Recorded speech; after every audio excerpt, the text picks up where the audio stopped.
Hello, everybody, and welcome to another WOW Ergonomics. It's Friday, for Friday, and Stephen's here.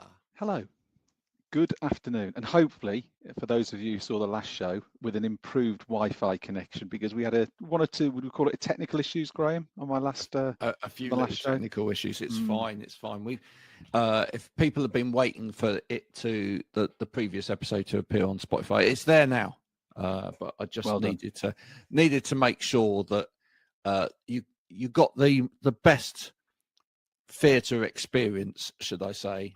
Yes. So it's had Dolby Atmos cuts made to it, and it's a wonderful thing.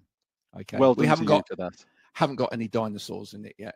Maybe we'll put them in there afterwards. Okay, but it has got some lovely quips and jokes from Mr. Oliver Jones. Yes. It was good. And you get to listen, if you do listen back to that as well, you'll get to hear all about his knowledge of cricket, which was fantastic. Extensive, I think you'd describe it as, wouldn't you? I definitely think it is. Now, we have a special guest for you today as well. We do. Stephen, you know our guest better than I do. So perhaps you could just introduce who we have coming on today. Well, we can introduce today's guest, who is the wonderful Lianne Newell from Hypertec. Hypertec. Hi, everybody. Hello, Leanne. Hello. Hypertec sounds like it should have a theme tune. It like really Star does. Wars. Yes. Yeah. Yes. Or well, like that kind of Hypertec. You know, it just feels like it's. You know, where did that name come from? Do you know where the name of the business came from? Actually, to be honest, I don't know, and we definitely don't have a theme tune. Although I will put it to marketing. That sounds like a sort of marketing colouring in type job, doesn't it? It does. It does. I'm seeing sci-fi type theme tune and costumes. Yeah, like Star Trek type costumes. Yeah. Yeah. Yeah. Yeah. And everybody does that, and you know. I think other hand gestures can be applied as well, can't they? So yeah, no, absolutely. Oh, there you go. Leanne, tell everybody a little bit about what it is that Hypertec do and what it is that you do. Okay, so Hypertec are an IT distributor. So we represent lots of different IT brands in the UK. Some standard sort of infrastructure things, I guess you could call them. So memory and cables and things like that. But I run the business unit at Hypertec that looks after all things reasonable adjustments. So I look after ergonomics and assistive technology and coaching and training and lots of stuff to make people's work experience better and help employers keep really talented staff that they otherwise may not keep because they're not making the adjustments they need to. Cool. And I've been doing that now for 17 years, I think. 18 years, maybe.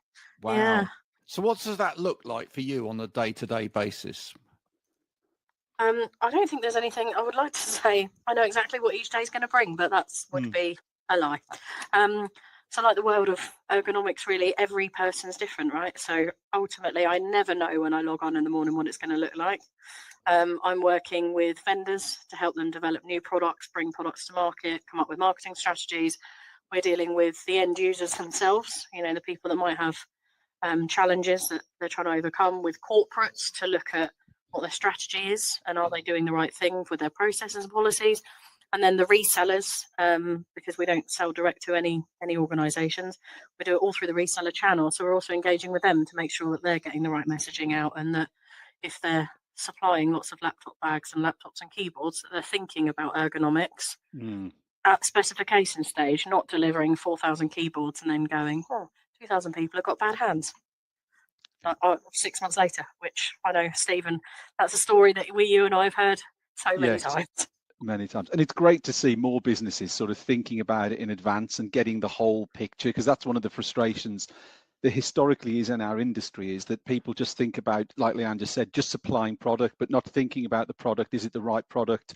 You know, not like, and a great example, not everyone, the same product is going to work for everyone. So that sort of reasonable adjustment piece to make sure that, okay, yeah, we're supplying a product, but is it going to enhance that individual's workplace experience, and that's the key to it. And I, work with Leanne and work with the guys at Hypertec, and they do what Leanne just said. They're thinking about it, trying to add value, but ultimately, like everyone, they're trying to give a better experience to the end user and keep individuals and organizations going by getting the right product to the right people. And really, staff retention's a huge thing. I mean, it's a massive thing, and we've touched on it many times, but getting the right product to someone so they're working in comfort helps organizations keep their staff and grow, and not really spending their time on replacing people or dealing with sickness issues, and being proactive. And that's one thing I've noticed working with Leanne recently, is there's a lot more proactive thought process come from resellers and corporates about what they need to give their staff, and not just reacting when someone has a problem. If you can be proactive, that's the key to ergonomics, is getting ahead of the game and not just getting involved when there is some sort of issue and some sort of problem. And it's about productivity as well, to be completely honest, because people, if they're more comfortable, they're not squiggling around as much, they're not getting up to make a coffee as often, they're more focused. So it does make a huge difference, but it's just having that consideration at the beginning. And yes, we still get the age-old argument, you have to pay more for an ergonomic keyboard. I can go to Tesco's and buy one for £5, but you're going to buy a keyboard every 3 months. You go to Tesco's, you can buy them on Amazon for £7.99, amazing. Actually, if you invest in proper ergonomics, yes, you're paying a little bit more, but they usually have a longer warranty, and you can depreciate the cost of a more expensive item over a longer period of time in your accounts if something's got a longer warranty. So all of a sudden, chairs, particularly if you're buying an expensive chair, you can depreciate that in your accounts maybe over 10 years if it's got a 10-year warranty, instead of over 1 year when you've paid £120 for it. So cost of ownership for having ergonomics is actually a lot less before you even look at the benefits that you've got to the user. Sometimes it's about going through that kind of rationale with people, and for businesses to understand what they can do in their accounts as well, right? So it's quite a complicated piece, but people are looking for people to be healthier, staff retention, productivity, all of those things are quite important, and they want to retain people, and people want a lot now. Like when you interview people are actually interviewing employers. Yeah. Can I ask though, right? Mm-hmm. Are tech people still a problem? Because having come from like both of these worlds in the past, I used to find like tech people, right? They have a particular mindset, you see. I mean, tech people, and I'm sorry if you're a tech person out there who really gets this, but I know I'm making a bit of a generalization, but here we go.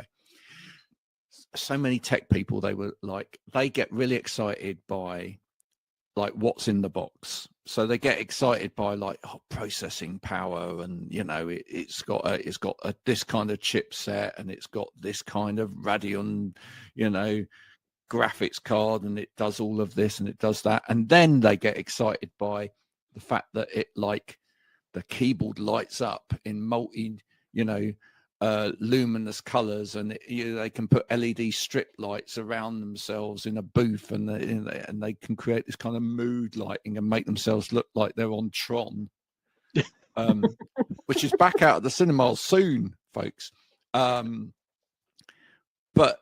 then when you go, but maybe this mouse is like, might be more comfortable. It's like, comfortable?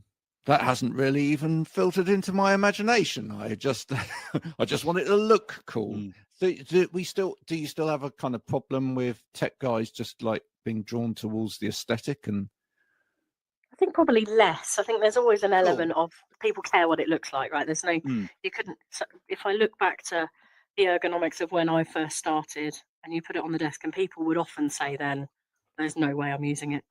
I don't want to use that in the workplace, because most of it was designed for children back then, right? It looked like it was designed for children, clunky, horrible colours, like it just didn't work. I think there's less now about what it looks like, and I think lots of the IT departments really are, to be brutally honest, focused a lot on security now rather than what's on the desk. What they want to do is just make sure that they've got control of what's on the desk, so that somebody hasn't just gone and expensed something that they've bought on Amazon that's going to fall apart in 2 weeks, or is going to break the USB socket, or any of those sorts of things. So I think it's less. they're always a bit more. I would say they're still the toughest cookie for price, I would suggest. But quite often it's not even necessarily in the space of ergonomics. It's not IT that are funding it anymore either. So you'll find big organisations now start to have an ergonomics budget or a reasonable adjustment budget that they fund this stuff out of, rather than going, oh, this is an IT budget. It will be a separate pot of money that gets allocated, because gone are the days, good or bad, where an organisation will say, we'll buy 20,000 of the same mouse. You know, we all sitting here know that was never a good idea, because everybody's different, but that doesn't happen anymore. Well, this is a question to both of you, because so back in the day, talking about the security side of things, one of the problems that constantly came up was you go and see someone and they would be at a desk covered with a myriad of wires. For everything's got a wire attached to it and whatever. And of course, you know, then we invented wireless stuff and Bluetooth stuff or whatever. But you went to security, you went to the tech people, and you talked about security, and they go, well, you can't have Wi-Fi or you can't have Bluetooth because of security. It's all to do with security, you see. I mean, you know, we could lose millions of data because that's a wireless thing. You know, has that changed? Are they getting on top of the technology to allow more wireless peripherals, etc., so that actually people are free of wires, or do wires still reign supreme in certain businesses? I would say it's, and I'm thinking Leanne and I will be on the same sort of thought process here. I think it's not as big a thing as it was. However, it's still relevant and prevalent. I still see, whenever I'm asked to work with a reseller partner and they're engaging with someone, predominantly you're still looking at banking and finance, you've still got public sector, you've still got law. There are still elements within that where they won't go down the route of a product that isn't hardwired. I think this still exists. As I say, my feeling would be it isn't as much as it was, but I still think it's a thing. I still think, and this potentially could be the slightly older parts of the workforce, even within those other types of organizations, who just prefer a product they can physically plug in because they know if they plug it in, it's going to work. So I think there's two thought process. I think there's sort of an age demographic who prefer the wired, and I think the market sectors who still want the wired for security. But I'd say it's less, but I think it isn't something that's gone away, and I don't really seeing it going away, you know, particularly soon. I mean, as I say, I'll throw an example out there. We've brought a new product out in the last 2 or 3 months that's a mouse that we're now going with 3-mode connectivity, because we recognize is that there's a wireless option with a dongle, people like that. There's a Bluetooth option, but there still is that demand and that requirement for the wide option out there. And that's where we're seeing a lot of our mousing type products going 3-mode, because there still is the demand, and we need to recognize it and we need to cater for it, because if we don't, we're potentially going to miss out. So I say we have to do it. We want to do it, and we need to do it. Yeah. Do you have to then have the wired mouse? This is getting technical for you out there, but do you have to have the wired mouse as having a USB based wire coming out of it, or could that not be something that charges the mouse and then connects it at the same time? Well, that's what it does. With that product I'm talking about there, it comes with a charging cable. So the charging cable acts as a charging cable, but it also acts as the wired connectivity, if that's the option, that you've got. But yeah, that's very much how we are seeing it, and we're positioning ourselves, and I'm sure other manufacturers are, that 3-mode connectivity, because it allows you to consolidate the number of SKUs you're producing, and then asking Leanne and the guys at Hypertec to stock. You can stock fewer SKUs, but you can appeal to a broader base of customers who'd be interested in that product. Cool. Sorry, Leanne, you were saying. Yeah, it's also, I think, we're all using wired headsets. Yeah. So we're all involved in technology, and obviously, Graham, you're doing the podcast all the time. You're using a wired technology. And I think wireless technology is great, but anyone who's tried to use Bluetooth headphones at Waterloo Station or Paddington or Euston in rush hour will know exactly why that you can't always rely on Bluetooth or connectivity. So if you're in an office environment where somebody might have 1,000 people all trying to use one brand of Bluetooth headset, you can have there can be challenges associated with that. And it's a bit more expensive. As Stephen said, I think in the world of hybrid working, people have more wireless because they're now working at home and they don't want loads of cables. But when we're looking at larger scale office environments, more commonly now they'll have a dock on the desk. So rather than having loads of cables, there'll be a dock on the desk. Many manufacturers available, obviously, and then you just plug in your peripherals on that dock without them having to worry about a mass build-up of Bluetooth, because it can be a problem. Oh yeah, no, it can be. What's the hardest thing to sell, Leanne? In terms of ergonomics, Yeah, I think probably chairs. I think keyboards and mice. I think people are accustomed now to the fact that keyboards are more comfortable if they're ergonomic. I think people kind of get that. There's been when I first started way back when, evoluent mice, you almost, it was a big thing to get an evoluent mouse. It was hard. You had to push your employer really hard because nobody was going to spend that money for a mouse, right? It was just difficult. Whereas now I think businesses are like, yeah, get it. Chairs are still a real problem though, because they're like, yeah, but I can get a chair that's got 5 wheels and it's got arms, it's got adjustable lumbar, and I can go and get one. I can get it for 60 quid. Why am I going to go and pay £600 or £700 plus for a chair? And I think that still remains to be the hardest thing to do en masse, because it is a sizable investment and it's hard for somebody outside of the industry to really see the value in that chair till they've sat in one, of course, and then they're like, oh yeah, I get it. But I think that's still the toughest area because of the scale of the cost. Although it's weird, isn't it? Because that's on the one hand, it is expensive to buy a decent chair, or it's a big cost, should I say, to buy a decent chair. But then you're going to spend something on a chair anyway. So, it's the cost of that against what you've already going to spend anyway. But out of everything, I mean, it's the closest thing to, and we've talked about it before here. I mean, it's the closest thing to a decent mattress, isn't it, really? And yet people can see that value, and people at home would spend that on a decent mattress these days. It's the thing that actually holds your bottom all day long. You'd almost feel like it's the most obvious thing that people could see would make a difference as well. Well, yeah, but I kid you not. I mean, the reality is, I think there's businesses that just don't buy chairs full stop. So I think, and I'm sure Stephen's been into them as well. You go into offices and you'll sit on a chair and you go to lean on the arm and the arm falls off. Or there's a sticker on the back that says, do not rock back on this chair, or this chair doesn't adjust, or whatever. And you think, oh, this chair's going to be in the skip next week. And then you go 3 months later and the chair's still there and someone's still sat on it at an angle, usually, 45-degree angle. Can't lean on the arm because it might fall off. Don't breathe because it might drop because the gas lift's broken, or whatever it happens to be.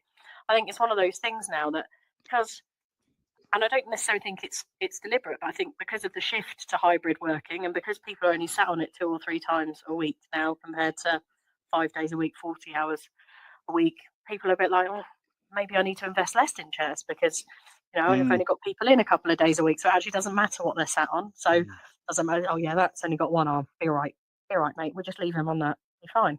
So I think for me, it's actually more prevalent now that rather than just buying cheap ergonomic chairs or cheap chairs, I'm not going to use the term ergonomics because a lot of time they're not. And rather than buy cheap chairs, they just don't do anything, and you've just got a raft of mismatched chairs, all of which have got slightly different things wrong with them. I think you hit the nail on the head there as well. What's really interesting is the part of hybrid working. So actually, if you've got a hybrid office, there's a very good argument that you have to invest more in chairs. The argument being that on Monday, it could be a lady who's 5'0" sitting on that chair, but the next day there's a guy come in who's 6'6", and then it's a lady who's 5'7". Do you know what I mean? And different heights, different weights, different body shapes. The need to have a product that can adjust is never more at the front of the thought process than with a chair. So as I say, especially with hybrid working or hot desking, whatever it would be, you're right, Leanne, the argument often is, well, if people are going to be in less, we don't invest as much. But actually, they probably should be investing more because of the 100%. different people who are going to sit on it. But it's a strange concept. I'm just going to say, when you were talking about the difference between product, I wonder if, and I'm looking at the products I'm using, and I know what our competitors do and people in our sector. I think with keyboards and mice, if we take them as keyboards and mice, visually, they look a lot more different. Let's call it an ergonomic keyboard to a non-ergonomic or mouse. You can see the difference. It could be the shape, it could be the color, it could be the style. I do wonder with chairs, where to the unknown, they can visually look quite similar. So I wonder if that plays a part in someone's mind, that I'm choosing a keyboard that's different and I can see the difference.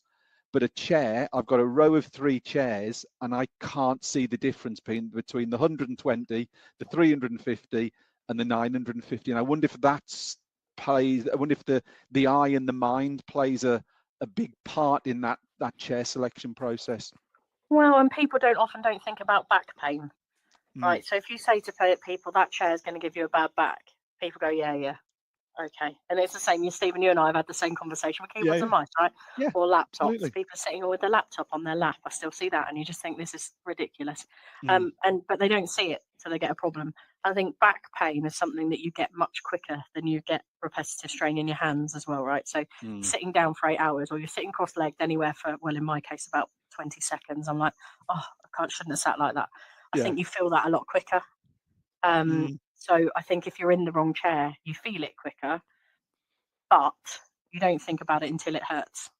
So you've already spent your £120 on your chair, or 50, because you've got one on Amazon. You've put it together yourself, which is great. But somehow, I don't know if anyone's ever tried to put a chair together from Amazon, and I'm sure some of you are amazing at it. You never quite get the bolts tight enough. And the last chair I bought from Amazon, which was quite a long time ago, because I have a proper ergonomic chair now, but I couldn't even get the back on. At one point, I thought I was going to throw it out the window. I wasn't built to assemble chairs. It was an awful thing. I sat on it and it would all wobble, and it's just not. You get much better, a better quality build. Well, I've always said that you can tell a chair that's good for your back, because if you try lifting it, it will give you a bad back. You know. Yeah. No, it's true, and it's why most people that work in the industry delivering these chairs to people like you as the customers to improve your back end up with bad backs, because they are lifting really too heavy. many of these chairs. And even if you do it properly, with your knees bent and everything else, it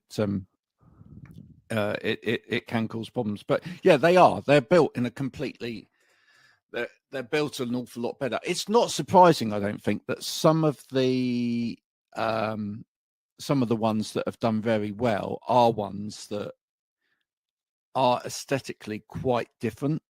Picking up on your point there, I mean, if you look at over the years what has done well, and that kind of line, things like the Aeron chair and whatever, did so well, because it was picked up by the A&D sector as a kind of design classic, but it looked very, very different. And then there was a whole host of chairs that kind of then followed that kind of aesthetic, you know. Well, it's a lifestyle choice now, right? So if you're going to invest £800, particularly if you're working from home, so you're going to pay £800 or £900 for an office chair you're going to have in your house. You want something that doesn't look like it's just got Ricky Gervais is going to spin round on it any second from the office and go, hello. You want something that looks nice. So actually aesthetics and colour then become much, much more important, even than before COVID. You know, even 6 years ago, I'm sure if we spoke to chair manufacturers, and we had one on here today, they'd say 6 years ago it was black or blue, really. You might get the occasional grey one, but pretty much it was black or blue, because you don't see marks on them. Whereas I can talk for myself, my ergonomic chair is dusky pink. Right. So, and I know people have got them in green, and you've got it to match your decor in your house, which wasn't a consideration before. You've also got the consideration that if you're supplying chairs for people that are working from home, that's a different set of fire regulations than the chairs that you've got in your office. Because in your office, you're assuming risk for fire under your other fire risk safety protocols. But you can't do that in somebody's house, so it's a different type of chairs. And of course, the other reason why it gets really complicated is even if an employer goes, I'm going to invest in some really good ergonomic chairs, you can't stop there because it's great. You've bought a £900 chair, you've put it in your office, amazing. You haven't shown anyone how to use it though. Yeah. So you've delivered a £900 chair, and John comes in for his day at work. He sits down, puts his laptop on the desk, doesn't adjust the chair at all. Yeah. So sitting like this, Yeah. because with his hands up really high, really badly ergonomically, because he doesn't know how to adjust the chair, doesn't know what his posture should be. So I think it's not just a case of buying the chair; it's also a big piece of education, which I think is quite often missed with ergonomics. Is people make the assumption of you've got an ergonomic keyboard, mouse, and chair now, that's enough. And I think the reality is there's a big piece of education that goes alongside that that's often overlooked. But who does that? Who's responsible? We're still living in cloud cuckoo land, that people should be coming out of education and into business and just almost leave education behind, right? I mean, ultimately, when we go to school or university or whatever, we get tested every day and we have training every day, right? Why should that stop when we get into business? I just feel like there's a mindset piece in there as well that we actually need to tell people, no, well, for a start, I think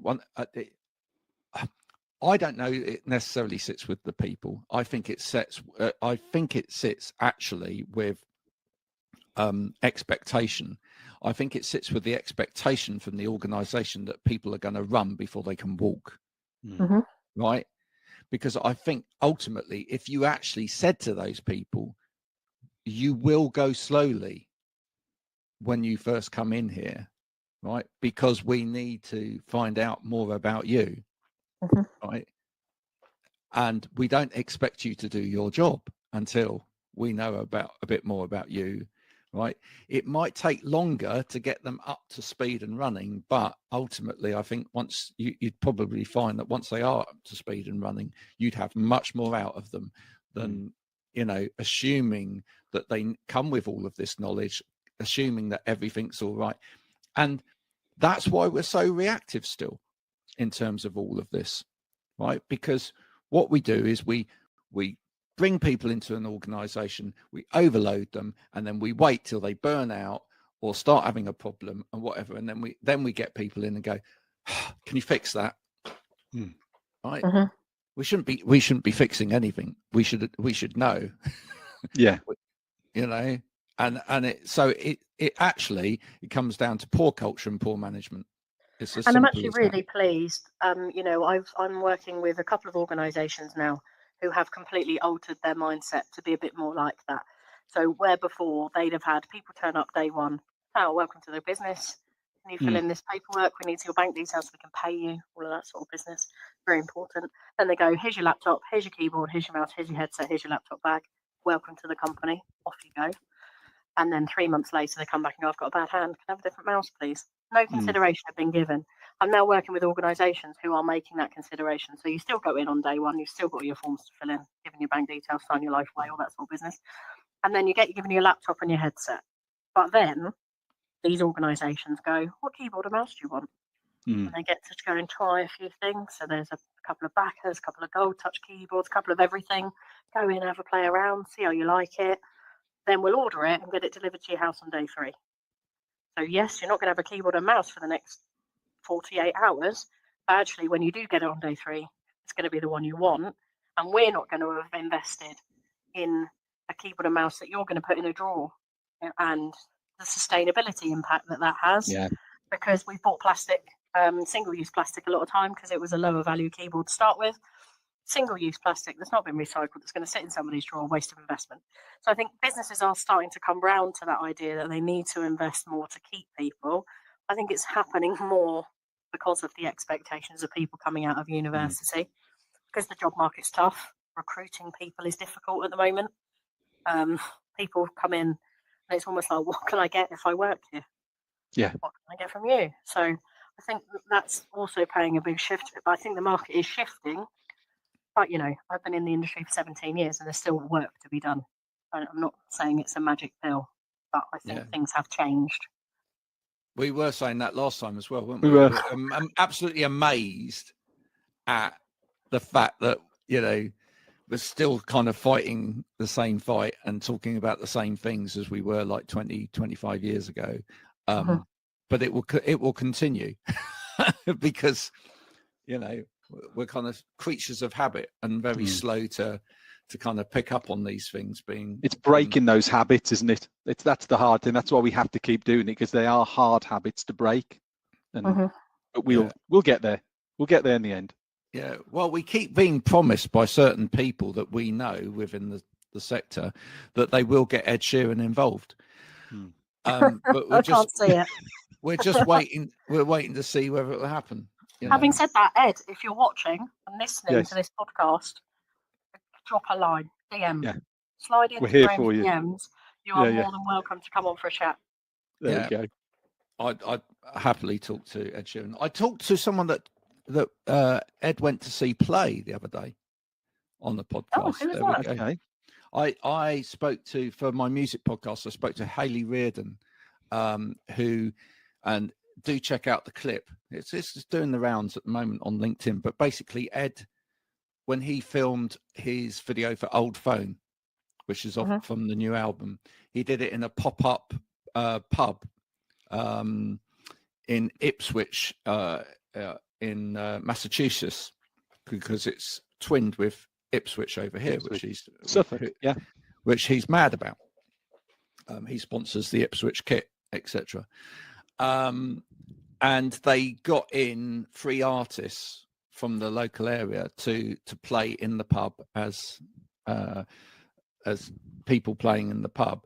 But he heard her play and he thought it was so beautiful that he wanted to A, meet her, and then B, watch. So there's this lovely clip on my clip of him coming out, and he sits literally at her feet and watches her play. And we talk about her experience of that, because let's face it, that's terrifying. Yeah. Really terrifying. Yeah. And actually, that sounds like that's the sort of thing, Ed, you need to come on and talk to Graham about your experience of watching her. That sounds like you need to do that. Built for you. And then we can get you some kit as well, Ed, and you can break bad habits. Oh, well done. You can go all over the take a bow, Mr. Cove. All over the country. Yeah, there we go. That would be brilliant. Leanne, thank you for coming on today, folks. If you want to connect with Leanne, probably the best way is via LinkedIn. Yeah, absolutely. Yeah, LinkedIn. Yeah. Just check her out. Drop me a little connection, and I will be happy to help. Yeah, absolutely. No, that's good. And thank you so much for everybody that's listened today. Thank you to Steve's Wi-Fi for staying there and constant throughout the whole of this one today. So well done, Stephen. Thanks. Thank you. That's been good as well. And we will be back in 2 weeks' time with more of the same. If you have any questions, do get in touch with us. And you can go and check out the new, because I've restyled it, WOWErgonomics.com website as well, which looks all kind of glittery and stuff now. Go and check that out as well. There's lots of information on some products by someone called Backer Elkheisen on there as well. Good stuff. Who are they? I've never heard of them. Yeah, who are they? We will be back soon. From Leanne, Stephen, and myself. Bye for now. Bye-bye. Bye.